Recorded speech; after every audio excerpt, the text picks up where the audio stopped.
इस कहानी की शुरुआत होते ही हमें दो बच्चों को शीशे के पास खेलते हुए दिखाया जाता है, लेकिन वो इस बात से पूरी तरह अनजान है कि शीशे के दूसरी तरफ से कुछ अजीब से दिखने वाले लोग गुजर रहे हैं। दरअसल दोस्तों, ये ऐसा वक्त है जब दुनिया में ज़ोंबी वायरस फैल चुका है और ये दोनों भाई बहन पिछले 6 साल से इस घर में इसी तरह से रह रहे हैं। हालांकि दोनों बच्चे जिन खतरों का सामना यहाँ करते हैं वो वाकई में खौफनाक है। इसके बाद हमें कुछ वक्त पहले का सीन दिखाया जाता है, जहाँ एक कपल अपनी गाड़ी लेकर इस घर के बाहर आता है। अब इनमें जो छोटा लड़का जिम होता है वो अपने खिलौने वाली गन लेकर बाहर आता है। वो जिम से उसके पेरेंट्स के बारे में पूछता है, लेकिन इस बारे में उसे कोई जवाब नहीं मिलता। खैर, अब रात हो जाती है और जिम अपने घर की सभी खिड़की दरवाजों को अच्छे से बंद कर देता है। रात में हम इनके घर के बाहर खड़े हुए कुछ खतरनाक ज़ोंबी को देखते हैं। खैर, अब किसी तरह से ये रात तो बीत जाती है और सुबह में जिम अपनी बंदूक की मैगजीन को फिर से लोड करने लगता है, जिससे ये बात साफ हो जाती है कि ये बंदूक कोई खिलौना नहीं है। इसके बाद दोनों भाई बहन बाहर खेलने निकल आते हैं, लेकिन तभी वो कपल जो कल यहाँ आया था वो एक बार फिर यहाँ लौट आते हैं। इस बार वो ऊंचे आवाज में उनसे पूछते हैं, बताओ तुम्हारे पेरेंट्स कहाँ हैं? हालांकि जिम उनसे झूठ बोलता है कि वो मार्केट में सामान लेने गए हैं, लेकिन ये दोनों बड़े लोग थे। बेवकूफ बनाना इतना आसान नहीं था। जो औरत थी वो हंसते हुए कहती है, अच्छा ठीक है, फिर हमारा टाउन यहाँ से काफी दूर है, इसलिए हम तब तक तुम्हारे घर में ही रुक जाते हैं। तुम चिंता मत करो, तुम्हारे पेरेंट्स के आने तक हम तुम्हें यहाँ सेफ रखेंगे। लेकिन जब दोनों लोगों ने जाकर फ्रिज में भरा हुआ सारा राशन और बाकी सारी सप्लाई देखते हैं तो वो ये फैसला कर लेते हैं कि अब तो ये लोग यहाँ से कहीं नहीं जाने वाले हैं। इनमें से जो आदमी होता है वो कहता है, मैं बाहर जाकर गाड़ी छिपा देता हूँ, और ऐसा लग रहा था जैसे ये लोग किसी से डर के भागे हों। रात होने पर जिम उनकी बातें चुपचाप सुनने लगता है। उनकी बातों से साफ पता चल रहा था कि अब ये लोग यहाँ से कहीं नहीं जाने वाले हैं। उन्हें ये जगह पसंद आ गई थी, इसीलिए जिम अपनी छोटी बहन को एक सेफ रूम में ले जाकर छिपा देता है। इसी तरह दोनों भाई बहन अपने आप को छिपाकर सरवाइव कर रहे थे। सुबह होने पर जैक नाश्ता तैयार करके बैठा होता है। यहाँ जैक जिम से कहता है, देखो यार, ये जगह मुझे बहुत पसंद आ गई है, प्लीज तुम मुझे यहीं रहने दो। जिम धीरे से अपने कुत्ते से पूछता है, क्या अब वक्त हो गया है? उसका कुत्ता उसके पास आकर धीरे से सिर हिला देता है। इसके बाद जिम अपनी बहन को उठाकर सेफ रूम में छिपा देता है। नीचे वो कपल मजे कर रहे थे। उन्हें जरा भी अंदाजा नहीं था कि वो किस मुसीबत में पड़ने वाले हैं। इसके बाद लड़की बाथरूम जाने के लिए उठती है। वहाँ वो कांच के बाहर कुछ अजीब से इंसानों को खड़ा देखती है। ये देखकर वो जल्दी से लाइट बंद कर देती है, ये सोचकर कि अब वो अंदर नहीं देख पाएंगे। लेकिन तभी कमरे का एक दरवाजा पीछे से खुलता है। जैक को कुछ गड़बड़ लगती है और वो जल्दी से अपनी बंदूक लेकर आता है, और जो वो सामने देखता है उसकी रूह कांप जाती है। उसकी गर्लफ्रेंड खून में लथपथ जमीन पर पड़ी होती है। उसके बाद जैक पर भी किसी ने हमला करके उसे खत्म कर दिया और इनकी कहानी यहीं खत्म हो जाती है। अगली सुबह जिम और उसकी बहन हर रोज की तरह बाहर खेल रहे होते हैं,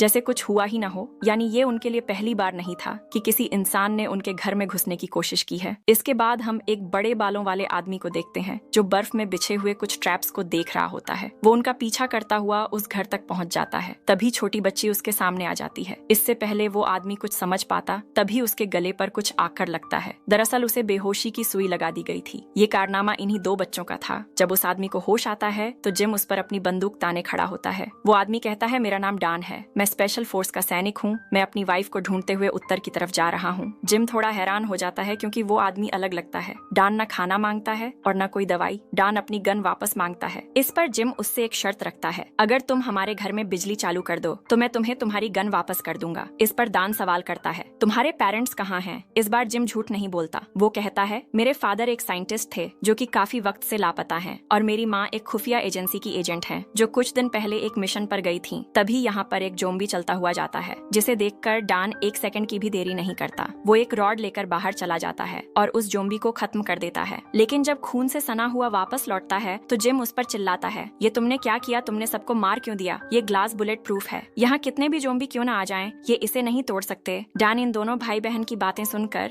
उनके बारे में सोचने लगता है। इसके बाद वो खुद ही ट्रेडमिल पर चढ़कर हाथों से बिजली बनाने का फैसला करता है। वो पूरी रात इस पर इतना दौड़ता है कि पूरी तरह से थक जाता है। इसके बाद जिम की बहन उसके पास जाती है और चारों तरफ घूमकर उससे कहती है, थोड़ा नहा लो, तुमसे बड़ी बदबू आ रही है। इसके बाद डान बाथरूम में जाकर जल्दी से नहा लेता है। अब यहाँ पर जिम की बहन और डान की अच्छी खासी दोस्ती हो जाती है। वहीं जिम घर से बाहर टहलने के लिए निकला हुआ था, क्योंकि वो अपनी बहन के आसपास बिछाए गए ट्रैप्स की हर रोज जांच किया करता था। यही उनका जिंदा रहने का तरीका था। और इस बार भी एक फड़फड़ाता हुआ ज़ोंबी इनके जाल में फंस गया था। वहीं दूसरी तरफ डान नाश्ता करके उस उस जगह पर पहुंच जाता है जहां जिम की माँ काम किया करती थी। टेबल पर कुछ तस्वीरें और एक कार की चाबी रखी थी। वो चाबी लेकर जल्दी से कार तक पहुंचता है, लेकिन अफसोस गाड़ी खराब पड़ी होती है। तभी एक कमरा उसकी नजर में आता है। उसे लगता है कि शायद ये कोई टूल रूम होगा, इसलिए वो उसे देखने जाने लगता है। लेकिन जिम जोर से चिल्लाकर कहता है, रुको, दरवाजा मत खोलना। खैर, अब एक दिन से ज्यादा का वक्त इन लोगों को डैन के साथ हो गया था, तो वो समझ गए थे कि वो कोई बुरा इंसान नहीं है। अब वो सोते वक्त सेफ हाउस में भी नहीं जाते थे, लेकिन न जाने क्यों जिम ने सोते वक्त खुद को हथकड़ी से बांध लिया। डैन की आंख किसी के पैरों की आहट से खुलती है। जब उठकर देखता है तो पता चलता है कि जिम बाहर टहल रहा है। वो उसी पुराने ट्रैप की तरफ जाता है जहाँ कल ज़ॉम्बी फंसा था। जिम ने अभी तक उसे हटाया नहीं था। इतने में पीछे से डैन भी आ जाता है। उसे लगता है कि ट्रैप में फंसा ज़ॉम्बी शायद जिम की माँ है और वो उसे तकलीफ से आजाद करने ही वाला था, लेकिन जिम उस पर गन तानकर उसे रोक देता है। डैन गुस्से में वापस लौट आता है और उस टूल रूम का दरवाजा खोल देता है, जिसे खोलने से जिम ने मना किया था। अंदर एक पुराना सा बिस्तर रखा था और दीवारों पर नाखूनों के निशान थे। उसे समझते देर नहीं लगती कि यहाँ किसी ज़ॉम्बी को बंदी बनाकर रखा गया था। ये देखकर उसका दिमाग शक में पड़ जाता है। तभी उसे बाहर से किसी कार की आवाज सुनाई देती है।